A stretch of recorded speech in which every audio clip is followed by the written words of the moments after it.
والله شباب شلونكم؟ ان شاء الله طيبين. معكم اخوكم ايهاب من قناه ايهاب اند جيمز. جبنا لكم فيديو جديد يعني كلاش رويال. اليوم راح نستعرض التحديث اللي راح ينزل اليوم 30/11، وهو التعديل على موازنه القوى بعض البطاقات. اول بطاقه عندنا اللي راح يتعدى على قوتها هي الميجا مليون.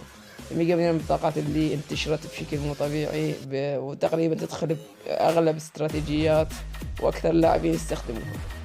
فالشركة قررت تخفض الضرر بمعدل 6%، وخفض سرعة الإصابة إلى 1.4 من الثانية بدل من 1.3 من الثانية. والتعديل الثاني اللي راح يصير هو على جامع الإكسير، وهذا التعديل راح يجي يعني تقريبا التعديل الثالث على جامع الإكسير. راح يزودون سرعة الإنتاج إلى 8.5، يعني 8.5 بالثانية بدل من 9.8 من الثانية. وتقليل مدة الحياة، يعني مثل ما زودوا سرعة الإنتاج راح يقللون مدة الحياة بقيمة 10 ثواني. راح تنخفض من 80 إلى 70 ثانية مدة حياة جامع الإكسير. والتعديل الثاني اللي صار هو التعديل على تعويذة السم. يعني السم صار بها أكثر من مرة تعديل، وهذا التعديل أعتقد يعني شوية راح يرفع من عندها. زادوا نسبة الضرر بنسبة 10% مع إزالة التأثير البطيء. يعني من كنا قبل يعني ننزل تعويذة السم تبطئ الجنود وتنقص من الصحة مالتهم الهيل. هسه راح يلغون هذه التبطيء، راح يلغي هذا التبطيء وبس يزودون الضرر، راح يزود بنسبة 10%. يعني شيء قوي كلش.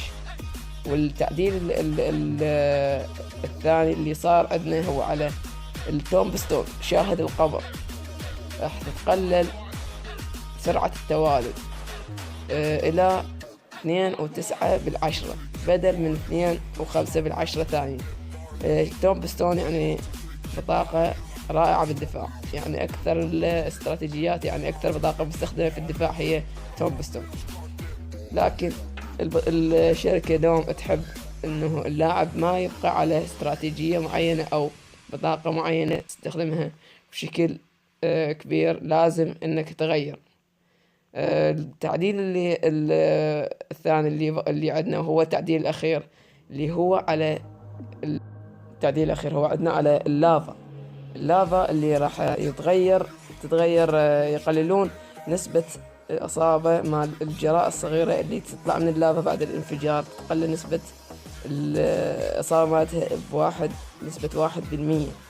يعني هذا الشيء راح يخلي جراء اللافا راح تقدر تقضي عليها يعني بمجرد زاب، بدل ما كان الزاب تحتاج ضربتين من الزاب أو ضربة زاب وضربة برج. لكن بعد التحديث راح تصير انك تقدر تقضي عليها بضربة واحدة من الزاب او ضربة واحدة من برج الملك او اي برج. ولهنا نكون وصلنا لنهاية الفيديو واستعراض كافة التحديثات. لا تنسونا لايك اشتراك والى اللقاء.